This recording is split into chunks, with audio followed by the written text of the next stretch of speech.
Good evening. Welcome to the August 4th, 2025 meeting of the Stillwater City Council. This time I will call the meeting to order, and I'll ask that you all stand and join us in the Pledge of Allegiance. Pledge allegiance to the flag of the United States of America and to the republic for which it stands, one nation, under God, indivisible, with liberty and justice for all.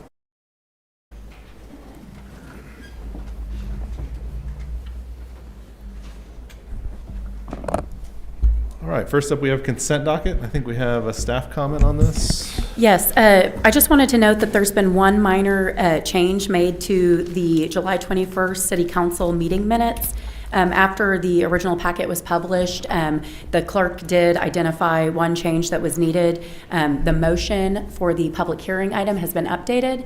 The updates are posted online, and the updated minutes have been provided to you for your consideration. Thank you. Councilors, any questions, comments, or action on the consent docket? I move approval of consent. Second. We have a motion and a second to approve consent. Please vote. With a vote of 5-0, the consent docket is approved. Public hearings. Item 6A, receive public comment regarding a request for a specific use permit for a medical marijuana dispensary in the commercial shopping district at property address as 209 North Perkins Road, CC-25-111. We have good notice on this item? Yes, we do. Take it away. Yes, sir. Today we have, as you said, specific use permit to allow a medical marijuana dispensary in CS zoning district located at 209 South Perkins Road. Here we have the aerial view of the property where you can see it in Frontier Plaza, with Hughes Lumber to the south, Bronco Equipment to the north. Here we see the street view where you can see the Vice dispensary, the sign which has already been permitted and installed. Here's the zoning for the property where you can see it is zone CS. A medical marijuana dispensary is allowed with a specific use permit in the CS shopping district, which is why we're here tonight. To the east and the west, you see RSS or single family residential, and to the north and south continue the CS shopping district. I'm now open to answer any questions if you have any. Something I meant to know was that this is a transfer of a dispensary license. There was already a dispensary here, and they're just transferring the license? Yes, sir. Thank you. Councilors, further questions for staff? There was one note in the Planning Commission information that said that this particular license is valid through October. Did I read that correctly? And then I just was curious, are licenses automatically renewed, or is there any issue with we provide a special use permit and the license isn't renewed after that? Yes, ma'am. So that's a good question. The specific use permit runs with the land. So not necessarily tied to this specific license. Do you want to jump in? Would you like me to help? Yes, please. Yeah, there was a question at Planning Commission because the license that was included in the packet showed expired, but staff did confirm with the Oklahoma Medical Marijuana Authority, and it was renewed and is valid through October. Although a dispensary is a listed use that requires an SUP with the city, they will not be permitted to have a dispensary if they do not have a valid OMMA license. So that's something that we'll continue to monitor. Okay. I had wondered on that in terms of the SUP, if we needed to make the condition of they are granted that with the condition that their license is renewed in October. So the specific use permit authorizes the use because it's more intense. That's why we require it. However, what makes the use valid by state law is that they have to have the license, the state license. So it's not an additional condition you need to put on the SUP. It would have to be that way anyway. Yes, okay. Yes. Otherwise, it would be contrary to lawful Perfect. use. Thank you. Further questions for staff?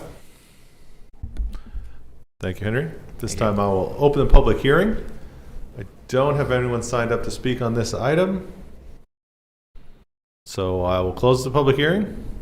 Henry, is there a recommendation from the Planning Commission on this? Yes, sir. Sorry, I wasn't ready for that one. Okay, on July 8th, 2025, with a vote of 4-0, Planning Commission recommended that the City Council approve the specific use permit as presented. Thank you. Counselors? Motion to accept Planning Commission's recommendation. Second. We have a motion and a second to accept the Planning Commission's recommendation. Please vote. That item's approved with a vote of 5-0. It takes us to item 7, general orders. Award bid number 15-2005 to Jensen Tractor Ranch to purchase Energreen communal boom mower at a cost of $306,709.25. Mark White, you can tell us a little bit more about the Energreen communal boom mower. It is a oddly spelled. I assume that's supposed to be pronounced communal. It is. Okay.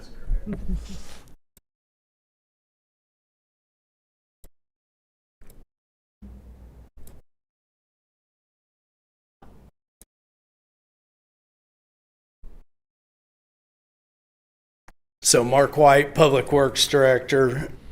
Public Works maintains drainage areas throughout the city of Stillwater. Many of the drainage areas are along roadways, in parks, along creeks and drainage channels throughout the city. In FY25, we had a unit 5568, which is a 1995 Ford tractor with 2,638 hours on it, that had the oiler mechanism fail. This caused the transmission gears to be damaged and prevented the unit from going into forward or reverse. Fleet attempted to locate a replacement oiler unit, but due to the age of the tractor, the part is no longer available. So unit 5568, which was our boom mower, we were unable to use and have not been able to adequately maintain these areas since November 2024.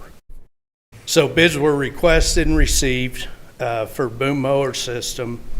3 suppliers, P&K Equipment, AppMax Equipment, and Jensen Tractor Ranch responded with capable equipment. Demonstrations were scheduled with each of the 3 suppliers at Myers Park along the same drainage channel. So that way we could see it work on the same slope, the same type of grass, and we scheduled them 3 weeks apart. So the first one probably struggled the most because the grass was the highest and the thickest. But anyway, they all cut good. So, but anyway, the location was important to us to be consistent. Fleet mechanics, public works equipment operators were present for the demonstration, and they had the opportunity to examine all the equipment. 4 areas of importance for us were safety, noise level, ease of operation, and the ability to service the equipment. So the following is how we felt they each performed. I've got the picture up here of the Energreen, so I apologize. I didn't have pictures of the other 2. The Manus, so the boom position on the Manus was behind the operator. So it was actually behind the front right tire, between the back tire and the front tire. So the operator, when they're operating, they had to look over their shoulder at the cutting deck. So in the roadways, that would be unsafe. We would not prefer that, obviously. It was also the loudest of the 3 machines, so if you're cutting in the parks or in neighborhoods or something of that nature, it could disturb neighbors, so that could be an issue. The electronics is how you controlled this. So when you got in it, everything worked off the electronics, so if you had any sort of electronic failure, you're not going to be able to operate the tractor. And the diagnostics have to be performed by Manus, so Fleet would not be able to do diagnostics, and that'd be fine for the first 5 years, but they didn't really have a solution for what happens when the warranty runs out. So after year 5, what do you do? So this was concerning for us because we called Bollinger County in Missouri and Pettis County in Missouri, and both of them reported engine control module issues. So they were already having electronic issues. The AppMax, the second of the three, the boom again was positioned behind the operator. So once again, you're looking over your shoulder. And one of the concerns there too would be when you're operating a machine for 7 to 8 hours a day, there's going to be stress on the neck, stress on the back. The AppMax actually had the best exterior lighting, so it was really good, which would come in handy when you're in roadways, make you real visible. The machine also was not as loud as the Manus, but it was easily the second loudest machine. Most of the operating functions, again, were electronic, so you couldn't control the throttle, you couldn't control how to start it, all those things without that on screen. And it actually had several different modes, so it was a little more complex. So it was going to require some more training and things of that nature. We did find it easy to troubleshoot. Had a Cummins engine, so readily accessible parts, so we weren't concerned about that. Tulsa ODOT reported that the AppMax, the parts were difficult to get and the tech support was not great. Boone County, Missouri reported that the air conditioning unit failed in the first 2 years, wasn't under warranty. So another issue. The Intergreen, which we have up on the screen, you can see if you look at the picture on the right, that's on a pretty good slope. You can't really tell it from the picture. I apologize, I was also the photographer, so that's not super good. But that if you stand over there, if you're on a piece of equipment, you would notice that slope. The one on the left was just a picture so you could see boom position. So the Intergreen is the only one that had the boom position in the front. So that allows our operators to look forward while they're on the road. So we definitely felt good about that. The exterior safety lighting was not as good as the other units. It was adequate, and we could easily add more lights should we need to. It was by far the least noisy. As soon as they fired it up, started mowing, we were shocked. It was just the difference in what we'd seen. And it was also the simplest. It was more intuitive, kind of a more traditional joystick controls. It's a hydrostatic, so foot control forward, foot control backwards. So a whole bunch of stuff that was more appealing than the electronic. Has a Deutz engine, but dealers in Oklahoma City, so we weren't concerned with parts. And our fleet mechanics, they didn't have any concerns whatsoever with troubleshooting. So, Pottawatomie County reported they were very impressed. The machine and the tech support was very responsive and quick getting us parts, or getting them parts. So funds are available in the stormwater fund. And then again, just based on safety, the forward looking, the stability on slopes, reduction in noise level in neighborhoods, ease of operation, and our ability to service it, we just thought this was by far the better machine. So based on all of that, it was our recommendation to award it to Jensen Tractor Ranch to purchase the Intergreen Communal boom mower at a cost of $306,709.25 and approve the associated budget amendment. Councilors, any questions? You and I had a conversation a while ago about durability, life of the product. Oh, yeah. So we were able to talk to Jensen Tractor Ranch. Down in College Station, Texas, they have a 2003 model that's still being used every day, so 22 years old. Baton Rouge, Louisiana has a 2005 with 7,000 hours on it, still being used every day. They're actually manufactured in Italy.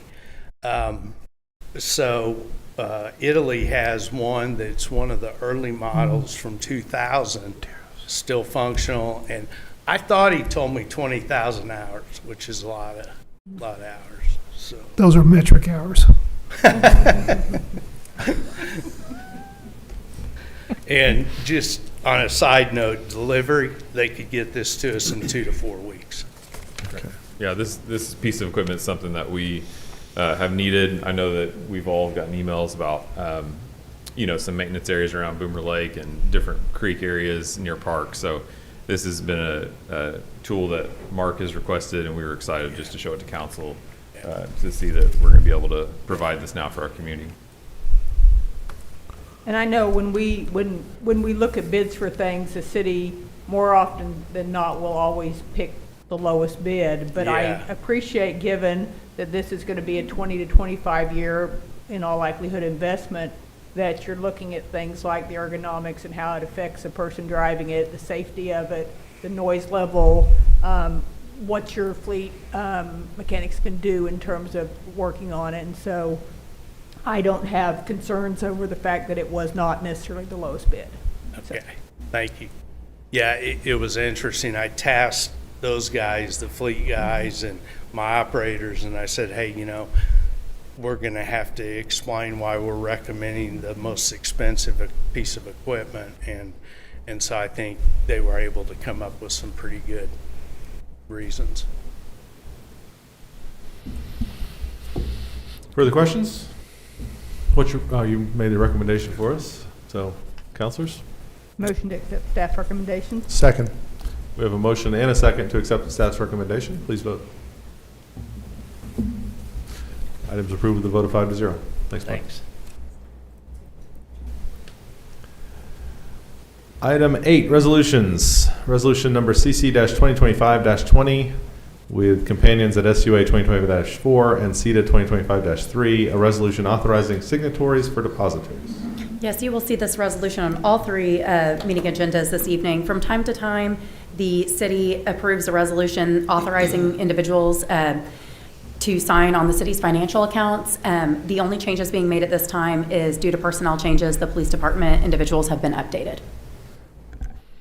All right, counselors, questions? Action. Will we need to update the municipal court sometime soon? Isn't Lisa Burley retiring?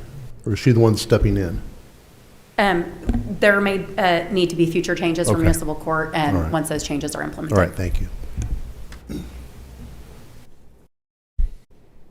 Motion to adopt resolution number CC-2025-20. Second. We have a motion and a second to adopt the resolution. Please vote. The resolution is adopted with a vote of 5-0. Item 9 is ordinances. On second reading, we have ordinance 3575, an ordinance authorizing an amended and restated lease agreement for the lease of city-owned property and buildings located at 808 East Alcott. Mayor, I do need to note one minor change to the exhibit, which is the lease agreement, which is attached to the ordinance. The signature line on the lease agreement has been updated to reflect the correct name of the board secretary for community resourcing. Thank you. I hadn't finished reading the title yet, though, so I'm going to have to finish doing that. So. You took such a long pause, I thought you were done. I lost my place. All right, ordinance 3575, an ordinance authorizing an amended and restated lease agreement for the lease of city-owned property and buildings located at 808 East Alcott Drive, and more commonly referred to as 701 East 12th Avenue, to Community Resourcing Incorporated for operations of Our Daily Bread Food and Resource Center, providing for citizen-initiated referendum of said lease in accordance with Section 4-2 of the City Charter. Councilors, I move adoption of ordinance 3575. Second. we have a motion and a second to adopt the ordinance. Please vote. With a vote of 5-0, ordinance 3575 is adopted. Also on second reading, we have ordinance 3577, an ordinance amending Stillwater's Code of Ordinances, Chapter 10, Buildings and Building Regulation, Article 3, ICC International Building Code 2018 edition, Section 10-54, industrial construction, building permit, expedited process, repealing all ordinances to the contrary, and providing for severability. Councilors. Motion to adopt ordinance number 3577. Second. We have a motion and a second to adopt the ordinance. Please vote. With a vote of 5-0, ordinance 3577 is adopted. Takes us to reports from the officers and the board. Ms. Carnley? Nothing to report. Mr. Moore? Yes, Stillwater has officially launched this year's utility box art contest, and we want you to be a part of it. This year's theme is Stillwater Strong, and it's all about celebrating the resilience, creativity, and spirit that makes our community shine. Remember to submit your artwork no later than Tuesday, September 2nd, online at stillwaterart.org or in person at the Stillwater Community Center. This has been a successful art project, as you all have seen around town, the utility boxes near our intersections with the artwork, and can't wait to add more to it. So thanks for everyone that's been involved with that and making it happen. Thank you. Vice Mayor? Football season is right around the corner, and if you are looking for a better way to park for OSU football home games, consider the Park and Ride shuttle service. Oklahoma State Athletics, City of Stillwater, and Visit Stillwater team up every year to offer free parking, shuttle service, and a full game day guide. The Park and Ride shuttle service begins 3 hours before the game and runs every 30 minutes. The pickup and drop-off location is at 7th and Lewis. For a game day guide and more, go to visitstillwater.org. Park with convenience and enjoy some food and beverages downtown before the games. And as always, go Cowboys. Thank you. Councilor Hawkins? Hard to believe football season is coming right up. And along those lines, join us at the 2025 Payne County Free Fair from August 25th through August 31st. Throughout the course of the fair, we will have staff from Waste Management, Communications, Public Works, Police, Engineering, Fire, Emergency Management, and more in the community building. Please stop by, pick up some swag, and let us know how we can help you and our community. We hope to see you there.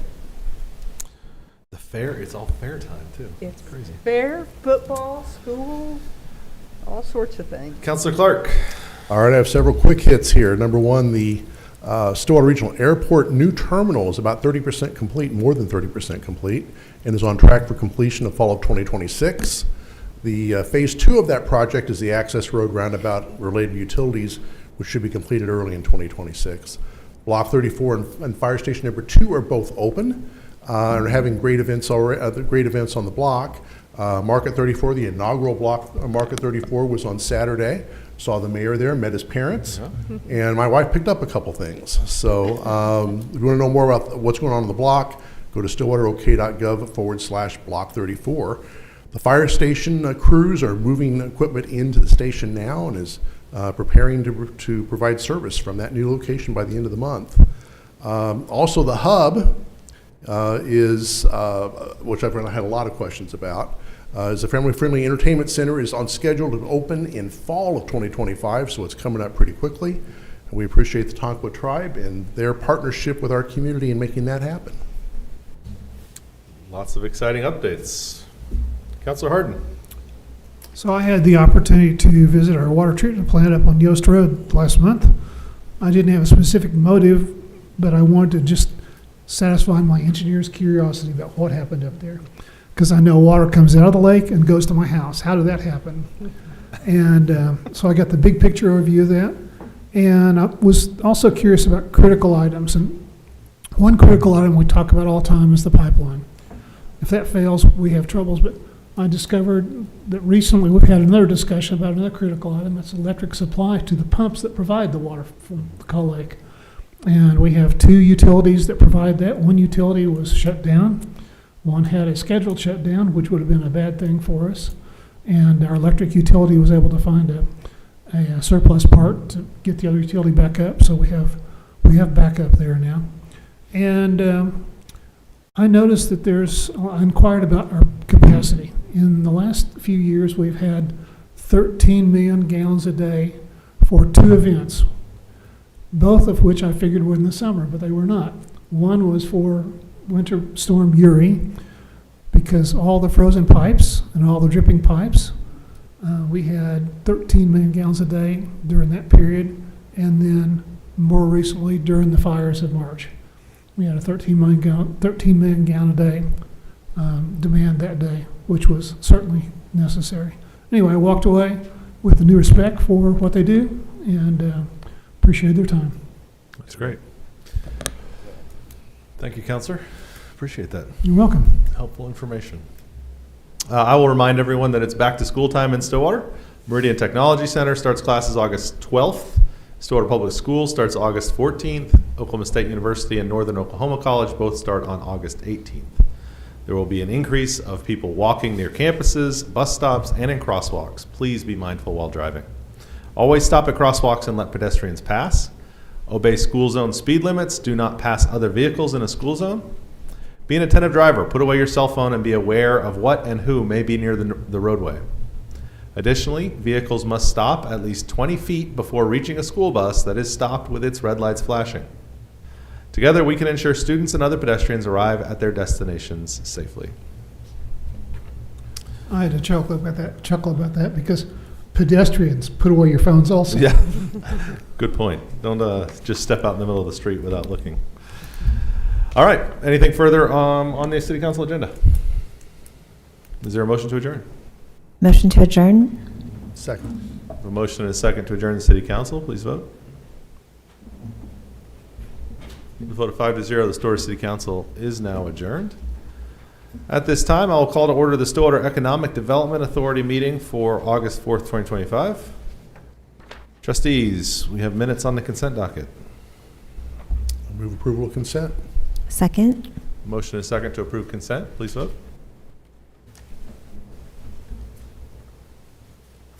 Consent docket's approved with a vote of 5-0. Takes us down to general orders and the Visit Stillwater annual report. Mr. Williams.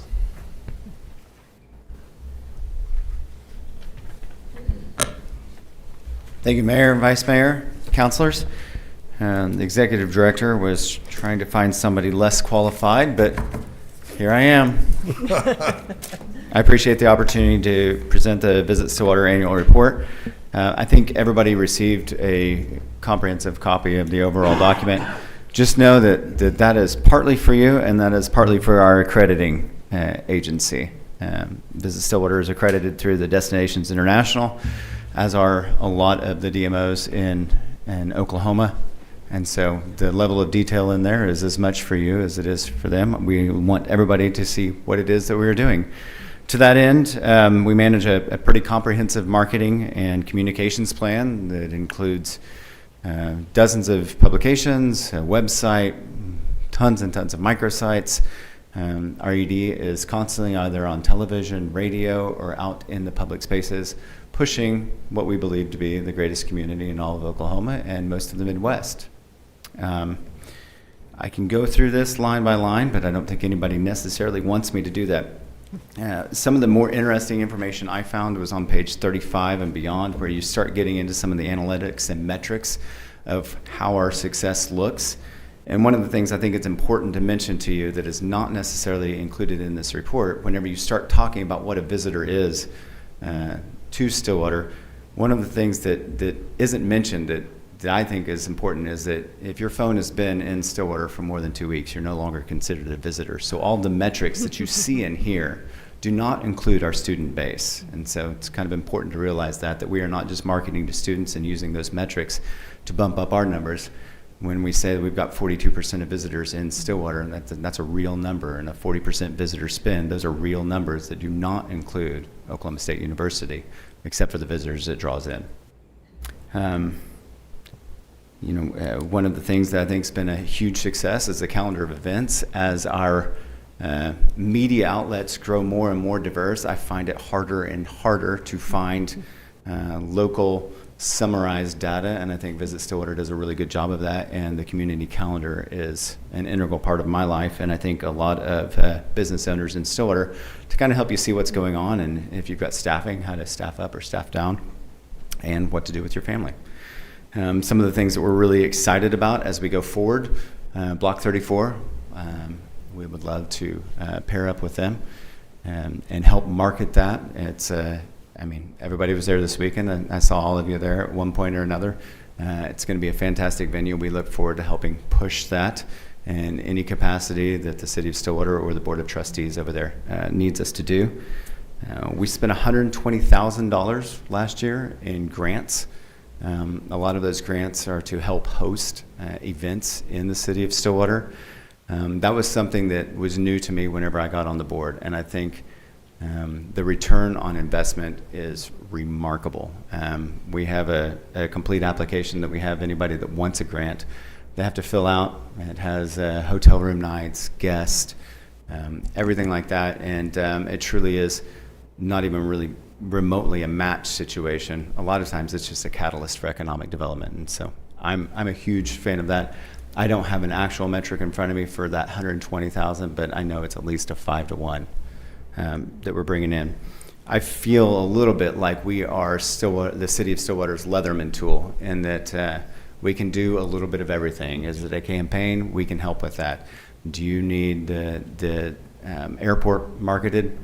We're looking forward to handling that. And so we kind of feel a little bit like the catch-all, and we like that because I feel like we've got a very versatile team. It's a small team, but very nimble, can move very quickly, and execute very well. I've covered everything I wanted to say, but I'd be glad to stand for questions. Trustees, any questions? I would just say a couple of things, and I'm not even going to mention the calendar. That's what I always mention. But just what a great partner Visit Stillwater has been when we've had the OG&E agreement for the data center, and that going to a public election, and the Stillwater Animal Welfare Building. Just a great partnership for them to message and communicate some of the needs for those things and help get the word out to the community. So, Thank you. And Orange Glow. Loved Orange Glow. I don't know if you're aware, Counselor, but the Orange Glow actually won a Redbud Award for a statewide DMO award as the best marketing campaign in the state of Oklahoma. So Excellent. We feel pretty good about that. Yep. And we love the partnership, and we love the opportunity to continue to partner with the city. And it's about to kick off again. It is. It's that time. As a business owner, I'm very excited about it. Christy was talking about Orange Glow in other places, like connecting away games to people connecting back to Stillwater, which I think is cool. I mean, it's not visiting Stillwater, but it's getting that connection of people who have spent time here before and say, hey, we're connecting with Stillwater, even if we're in Lawrence or Oregon or wherever we're going to be this year. So I think Eventually that's those ties all come back. cool. Yeah. As long as the people come back with their money, that's. They usually do. I do appreciate the additional. I feel like this report over the last several years has gotten more and more data in it, and more of those metrics that are helpful to be able to sort of see, return on investment and how much impact visitor spending has on our community. So I appreciate that, and we can continue to encourage you all to add as much data as we can so that people can kind of see what the difference visitor spending makes in Stillwater. We'd be glad to. And as you review this, if there's something that we've left off that you're curious about, please don't hesitate to reach out. I think too, one of the things I've learned over the last couple of years, as the data has been a little more prominent in the report, is where Visit Stillwater is some of the tools that they're using to collect data, and how that can inform us from a policy perspective, whether we're looking at short-term rentals and understanding the metrics associated with that, or how we might spend some of the visitors tax that's coming in. And I think I said this last time we were talking about Visit Stillwater, but they're just kind of the glue that holds a lot of the things together that we're doing as a community, a lot of the events and the different entities around town. I feel like Visit Stillwater is always there, kind of connecting and helping us stitch that all together, and I'm really grateful for that. That's exactly the role we would like to play. Anything further? Thanks, Corey. Thank you for your Appreciate time. being here. Any reports from the officers of the board? Oh, no, sorry, hold on. Wait. We have a resolution. Item 6, resolution number resolution number SEDA-2025-3. This is the sister resolution with the depositories, signatories for the depositories. I move adoption of ordinance SEDA 2025-3. Second. General, yeah. We have a motion and a second to adopt resolution SEDA Resolution, 2025-3. Please vote. That was the word. With a vote of 5-0, that resolution is adopted. Anything further from the officers of the board? Is there a motion to adjourn? Motion to adjourn? Second. We have a motion and a second to adjourn SEDA. Please vote. With a vote of 5-0, the Stillwater Economic Development Authority is now adjourned. And at this time, I will call to order the Stillwater Utilities Authority meeting for August 4th, 2025. Trustees, questions, comments, or action on the consent docket? Motion to approve the consent docket. Second? We have a motion and a second to approve consent. Please vote. With a vote of 5-0, the consent docket is approved. Item 5 is resolutions SUA-2025-4. Same resolution we've talked about a couple times now. Yeah, let me try this again. I move adoption of resolution SUA 2025-4. Second. We have a motion and a second to adopt the resolution. Please vote. With a vote of 5-0, that resolution is adopted. Anything further from the officers of the board? Is there a motion to adjourn? Motion to adjourn? Second. We have a motion and a second to adjourn SUA. Please vote. With a vote of 5-0, the Stillwater Utilities Authority is now adjourned, and that concludes our meetings for the evening. Does anybody have